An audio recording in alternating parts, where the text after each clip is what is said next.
গাজায় খুব দ্রুতই সংঘাত বন্ধ ও জিম্মিরা মুক্তি হবে বলে আশাবাদ প্রকাশ করেছেন মার্কিন প্রেসিডেন্ট ডোনাল্ড ট্রাম্প। হামাস ও ইসরায়েলের সাথে মধ্যস্থতাকারীদের সোমবারের বৈঠককে সামনে রেখে তিনি বলেন, এর মধ্যেই ইতিবাচক কথাবার্তা হয়েছে এবং খুব দ্রুত কাজ এগুচ্ছে। সামাজিক যোগাযোগ মাধ্যম ট্রুথ সোশ্যালে দেওয়া এক পোস্টে এমনই বার্তা দেন মার্কিন প্রেসিডেন্ট। বলেন, খুঁটিনাটি বিষয়গুলো স্পষ্ট করতে কাজ করছে টেকনিক্যাল টিম। চলতি সপ্তাহের মধ্যেই তা চূড়ান্ত হওয়া উচিত। দ্রুত সম্পাদনে সব পক্ষকে তাড়া দিয়ে যাচ্ছেন বলেও ট্রাম্প জানান। ডোনাল্ড ট্রাম্প বলেন, আমাদের বেশ কিছু ভালো আলোচনা হয়েছে। সত্যি বলতে ইসরায়েলের আশেপাশের মুসলিম, আরব এবং আরও অনেক দেশ হামাসের সাথে বৈঠক করেছে এবং মনে হচ্ছে এটি কাজ করেছে।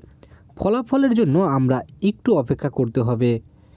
আমার মনে হয় খুব দ্রুতই হবে। শিগগিরই আপনাদের জানাবো।